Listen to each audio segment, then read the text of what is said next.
The alarm lights turned red across the combat dome, and every cadet inside knew this color meant danger that could not be avoided, only faced. As the final trial began without mercy or delay, the wide arena sealed shut while heavy air pressed down like a warning. And Instructor Corthell, massive and stone-skinned,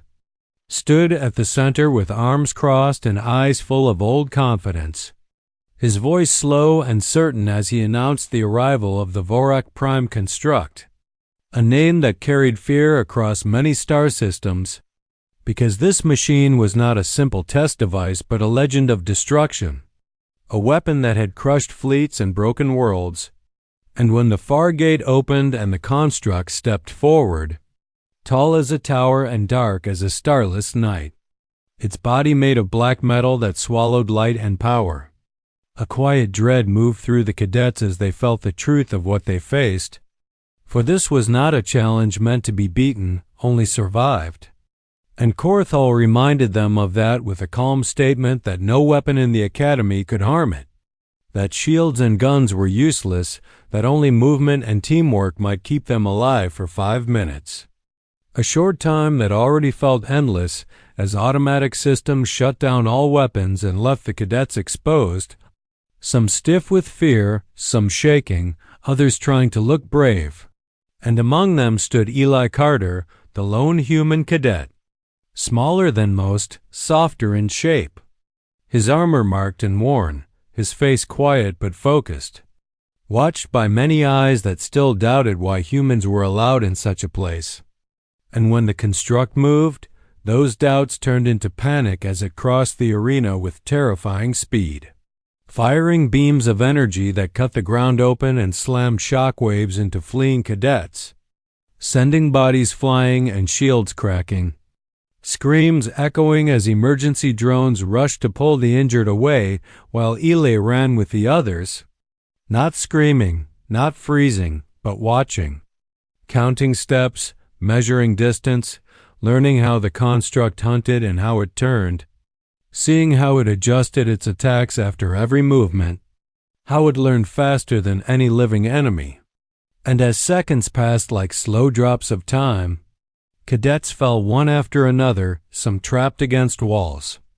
others stunned by energy blasts, their armor burned and smoking.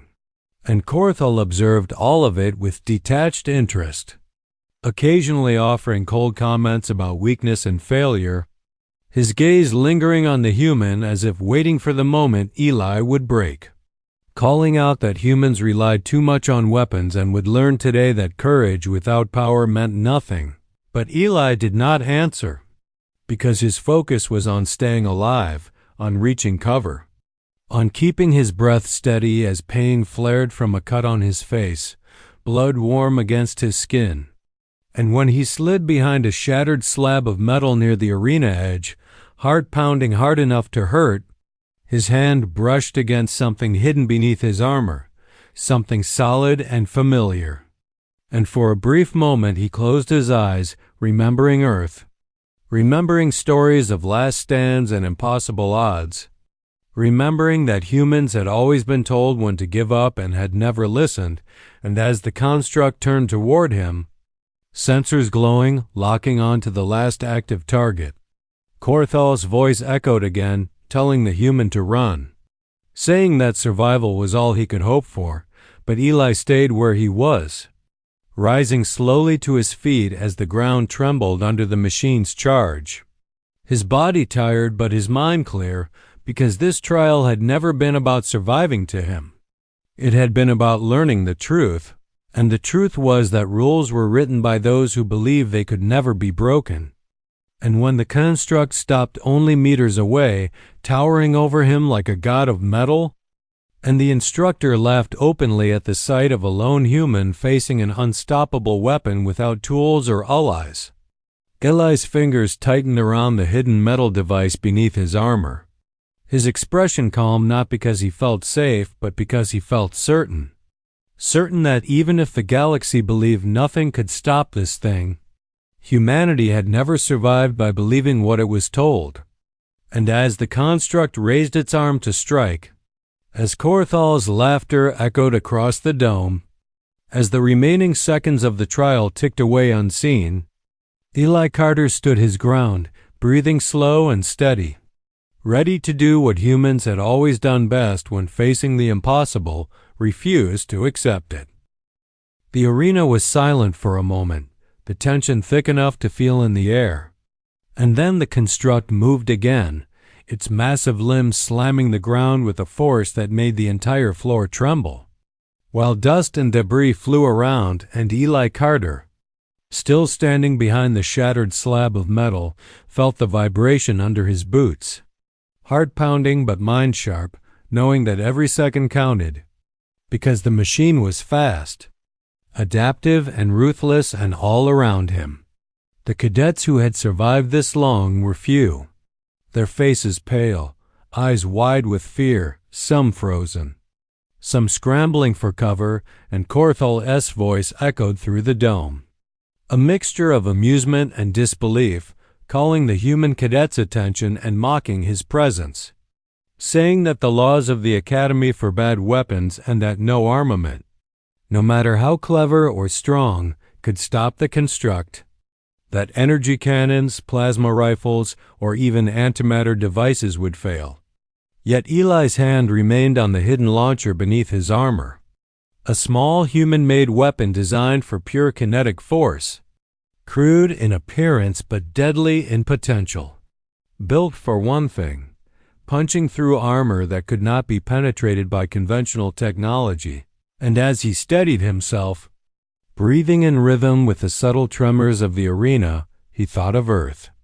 of human ships that had faced enemies far larger and stronger, of cities that had survived impossible sieges, and he whispered to himself that what instructors and legends said did not define reality, that the truth of action came from determination, ingenuity, and refusal to give up. And as the construct adjusted its sensors toward him, its glowing eyes locking on, calculating, trying to anticipate his move, Eli measured the distance, the timing, the angle, knowing that he had only one chance to make a difference, while Corthal's laughter grew louder, filled with certainty that the human would fail, yet also tinged with curiosity, because even he had never seen one of his cadets stand so calmly against something declared unstoppable. And then, with a sudden sharp breath, Eli fired the weapon. Feeling the recoil shake through his arms, the metal projectile slicing through the air with incredible speed, hitting the construct in its chest where no energy weapon could penetrate. And the impact was immediate and shocking, sending vibrations across the arena. Sparks and shards of metal flying as the massive machine staggered backward, its sensors flaring wildly, trying to adapt, trying to respond. But human physics had no pattern for it, no predictable energy to calculate, and Eli fired again, steadying his aim despite the pain and the sweat running down his face, each shot driving deeper into the construct's armor, each impact weakening the machine in ways that legends had said were impossible. And around him, cadets froze, watching, their fear mingling with awe as the black metal giant reeled under the force of a weapon they were not supposed to have. While Corthal's expression changed from amusement to shock, disbelief etching lines into his massive stone face as he muttered, almost to himself, that humans could not possibly achieve such a thing. Yet there it was happening before his eyes, the construct faltering, cracking, and glowing as internal systems began to fail under repeated hits. And Eli, feeling the rhythm of the fight, moved with precision, dodging a sweeping arm, diving behind cover only to rise and fire again, each shot a calculated risk, each breath a defiance against the lesson that had been drilled into every cadet, that the human race was small, weak, and fragile in the cosmic scale. And yet here he was proving that courage combined with innovation and relentless action could alter the outcome of a battle, even against the seemingly unstoppable. And as the final moments of the trial approached, the construct gave a mechanical roar, a sound no one had ever imagined, resonating through the dome like the wail of a dying star. Sparks and smoke pouring from its body as the cracks widened, glowing white-hot as the core destabilized, and Corthell, for the first time in centuries of teaching, fell silent, staring in awe at the human who had defied every expectation, while Eli, chest heaving, sweat and blood streaking his face, still held the weapon steady, firing one last decisive shot, the projectile striking the core and causing the construct to collapse in on itself. Metal folding, systems imploding, a shockwave rolling through the arena,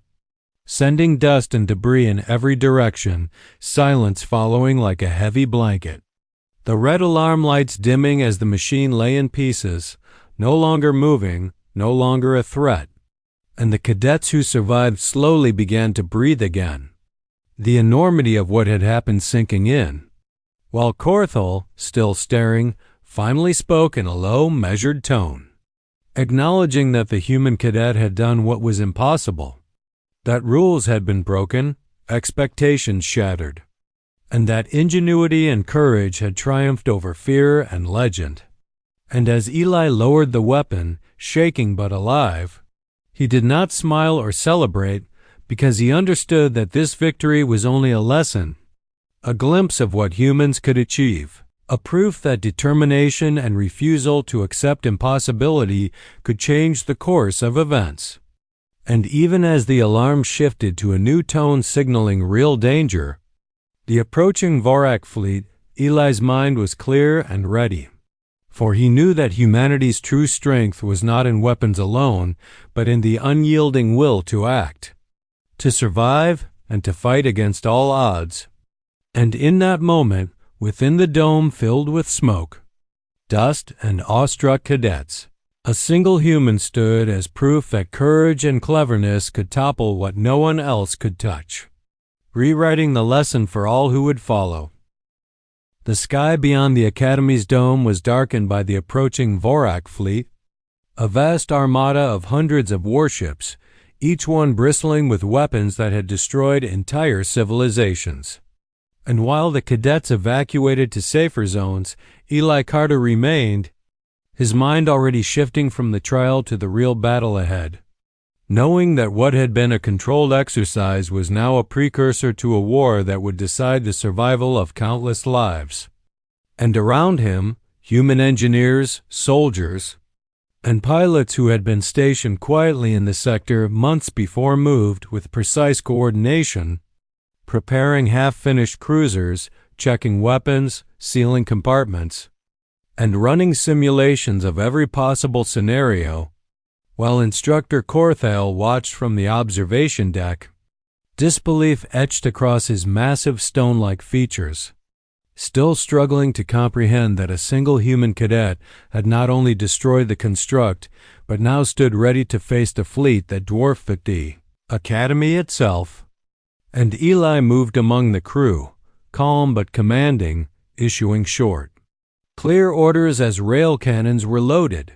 kinetic missiles armed, and gravity bombs tested. Every action designed to exploit the weaknesses of the Vorak ships. Weaknesses that no other species had dared to try against. Because humans approached war differently, not relying on overwhelming size or energy shields, but on speed, precision, and ingenuity. And as the first Vorak scouts appeared on the sensors, moving in tight formations, the tension in the command room rose. Yet Eli remained steady, calculating angles, distances, and timing, his mind a map of velocities and trajectories, knowing that even the smallest human ship could survive if it moved unpredictably, if it used momentum and environment cleverly. And when the Vorak flagship appeared, massive and glowing with destructive energy, targeting the Academy itself, the human fleet surged forward, weaving in patterns no alien pilot could anticipate, firing rounds that punched through the hulls, tearing apart the shields, and while beams of energy cut through space, creating brilliant trails of light and fire. Humans moved with a grace born of desperation and hope, exploiting every weakness the enemy presented. And Corthell, observing closely, finally spoke,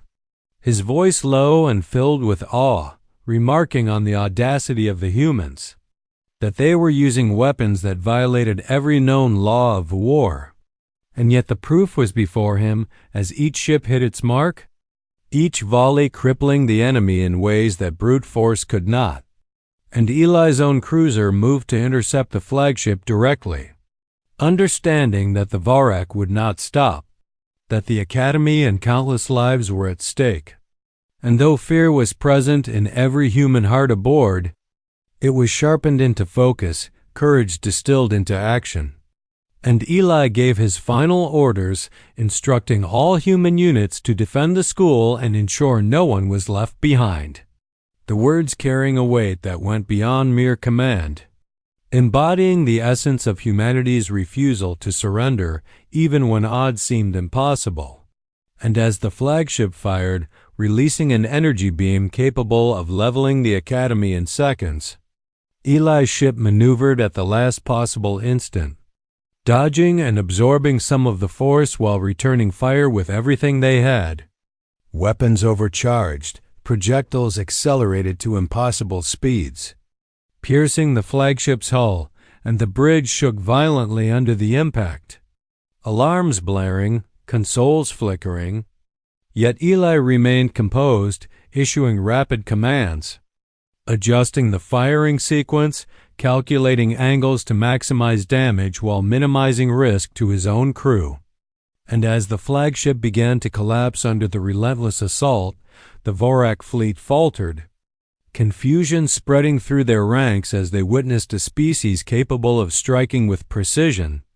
audacity, and unmatched courage, a species that refused to follow the rules of engagement imposed by others. And Eli's cruiser, taking the brunt of the flagship's retaliatory fire, was pushed to its limits, shields failing, hull cracking, engines straining, yet he continued, pressing the attack, knowing that the lives of countless cadets, students, and innocents depended on the success of this strike. And as the final barrage was delivered, the flagship exploded in a massive fireball, debris scattering across space, the shockwave rippling through nearby ships, causing panic and disorder among the Vorak forces, who began to retreat, unwilling to face the humans head-on any longer. And in the aftermath, silence fell across the battlefield, broken only by the distant hum of damaged engines and the soft chatter of human crews checking systems and accounting for their companions. And though many ships had been lost, the Academy stood, its buildings battered but intact, survivors climbing from debris and medics tending to the wounded. While Corthell descended to the command deck, his massive frame heavy with emotion, looking at Eli with a mixture of respect, awe, and something new understanding, that humans possessed a quality that no technological advantage or overwhelming force could match, a combination of courage, ingenuity, and unyielding determination. And as the dust settled and the last Vorak warships disappeared into hyperspace, Eli walked among the survivors, offering quiet words of reassurance, checking on every wounded crew member, showing that humanity's strength was not only in weapons and tactics but in care, leadership, and shared resolve. And in the days that followed, a monument was erected at the Academy, a small figure of a human holding a weapon, not as a symbol of aggression, but as a testament to defiance, bravery, and the refusal to accept the impossible, a reminder to every cadet and visitor that humanity had survived, had triumphed, because they would not stop fighting, would not surrender, and would never believe that anything, not even an unstoppable enemy, was beyond their reach. And Corthell often visited the monument, teaching new cadets that the lesson was clear: never tell a human that something cannot be done, for they will find a way to prove it otherwise. And Eli's actions became legend, the story of how a single human cadet, armed with nothing more than ingenuity, courage, and determination, could stand against an unstoppable force, survive impossible odds, and inspire a galaxy to remember that true strength comes not from size, technology, or tradition alone, but from the will to act, the refusal to give in, and the unbreakable spirit of humanity.